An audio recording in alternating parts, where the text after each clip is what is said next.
تنہائی اور اکیلے پن نے میرا جینا دوبھر کر دیا تھا۔ دن تو جیسے تیسے میں گزار ہی لیتی تھی، لیکن رات مجھے بہت کاٹتی تھی۔ ہر رات اکیلے بستر میں سونا بہت مشکل لگتا تھا۔ میرا نام ماریہ ہے اور میری عمر 30 سال ہے۔ میرا شوہر عمران بہت اچھا انسان ہے، مگر وہ زیادہ تر ہر وقت اپنے بزنس کی وجہ سے باہر ہی رہتا ہے۔ گھر میں تنہائی مجھے کھا رہی تھی۔ رات کو بستر پہ لیٹتی تو اکثر سوچتی، کیا شادی میں نے اس لیے کی تھی؟ میں نے تو بڑے بڑے خواب دیکھے تھے۔ کیا زندگی شادی کے بعد اسی کا نام ہے؟ ایک بڑا گھر، ایک اچھا شوہر، مگر ایک خالی دل۔ میرے شوہر کا ایک بہترین دوست تھا جس کا نام علی تھا۔ علی اکثر ہمارے گھر آتا رہتا تھا۔ ایک دن وہ اپنے چھوٹے بھائی کو ساتھ لے کر آیا۔ اس کے بھائی کا نام زین تھا۔ 25 سال کا، خوبصورت، سنجیدہ اور تگڑا، مگر کم بولنے والا۔ زین نے جب مجھے پہلی بار دیکھا تھا تو وہ صرف مسکرا کر سلام کر کے واپس چلا گیا تھا، مگر اس کی آنکھوں میں کچھ ایسا تھا جو مجھے بہت اچھا لگا تھا۔ آہستہ آہستہ زین میرے گھر میں آنے لگا، کبھی علی کے ساتھ اور کبھی اکیلا۔ وہ کہتا، بھابی، عمران بھائی تو بہت بیزی رہتے ہیں، اگر گھر میں کوئی بھی چھوٹا موٹا مسئلہ ہو یا کوئی کام ہو تو آپ مجھے بلا لیا کریں۔ میں نے اس کی طرف کچھ لمحے دیکھا اور پھر انکار کر دیا۔ میں اوپر سے تو انکار کر رہی تھی، مگر دل چاہ رہا تھا کہ وہ زیادہ سے زیادہ یہاں پر آئے۔ وہ بھی مجھے چرائی ہوئی نظروں سے دیکھتا تھا۔ مجھے زین کی یہ دلکش ادا بہت لبھاتی تھی۔ مجھے نیلا رنگ پسند تھا اور زین نے یہ کہیں سن رکھا تھا۔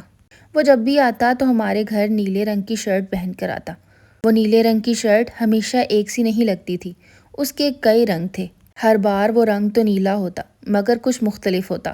ایک دن علی شہر سے باہر چلا گیا۔ زین اکیلا آیا تھا۔ اس نے مجھے دیکھا اور پھر دیکھتا رہا اور پھر کچھ دیر بعد بولا، سارا، آپ ہمیشہ اتنا اداس کیوں رہتی ہیں؟ زین نے پہلی بار مجھے سارا کہہ کر بلایا تھا۔ اس وقت میرے دل کو ایک دھڑکا سا لگا، میری سانسیں تھمنے لگی اور مجھے پسینہ آنے لگا۔ اس دن کے بعد ہماری باتیں بڑھنے لگیں۔ ہم اکثر واٹس ایپ پر بات کیا کرتے تھے، کیا حال ہے؟ یہاں سے شروعات ہوئی تھی اور پھر رات کے 2 بجے تک لمبی لمبی کالیں۔ یہ سلسلہ طویل عرصے تک چلتا رہا۔ مجھے زین کی باتیں بہت رومانوی لگتی تھیں۔ میں اکثر اس کی باتوں میں کھو سی جاتی تھی۔ رات کو جو باتیں اس نے کی ہوتی تھیں، پورا دن میرے ذہن میں بس وہی گھومتی رہتی تھیں۔ اس دوران ہماری کئی ملاقاتیں بھی ہوئیں۔ وہ میرے لیے کبھی چوڑیاں لاتا، کبھی بندیا، کبھی گجرے اور کبھی مہندی۔ ایک دفعہ تو وہ میرے لیے سرخ رنگ کی لپسٹک بھی لایا تھا اور اس نے مجھے کہا تھا کہ یہی لگا کر میرے سامنے آنا۔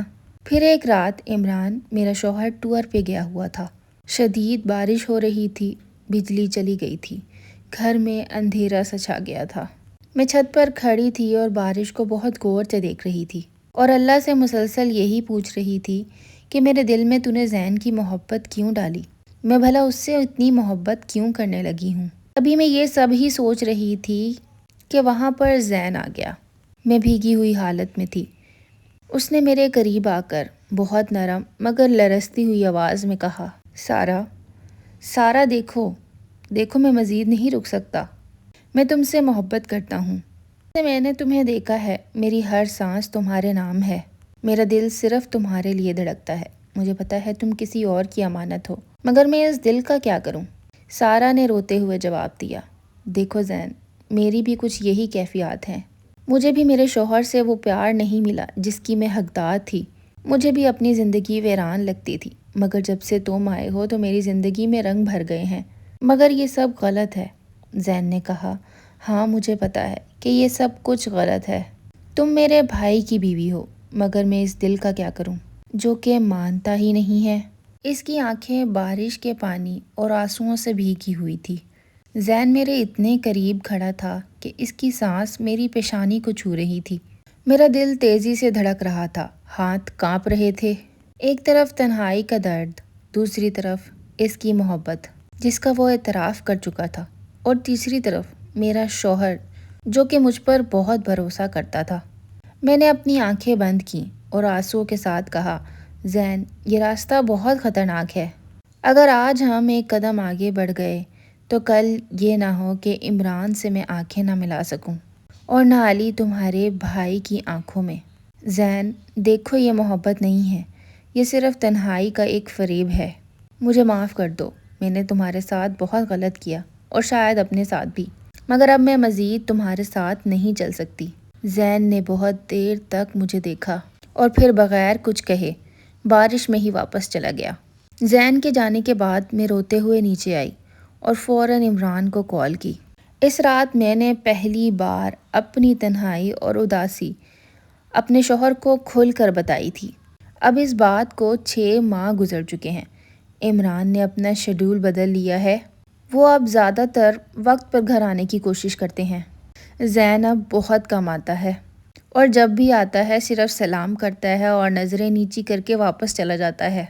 میں بھی سیکھ چکی ہوں کہ کبھی کبھی سب سے بڑی محبت اپنے رشتوں کو بچانے کی ہوتی ہے۔ اگر ہم چاہیں تو ذرا سی کوشش کر کے اپنے حلال رشتوں کو بچا سکتے ہیں۔ اگر آپ میری جگہ ہوتی تو کیا کرتی؟ اس اندھیرے اور بارش کی رات میں جب کوئی خوبصورت لڑکا آپ کے سامنے اپنا دل رکھ دے، کیا آپ رک جائیں گی یا ایک لمحے کو اپنے دل کی سن لیں گی؟ اپنا فیصلہ کمنٹ میں ضرور بتائیں۔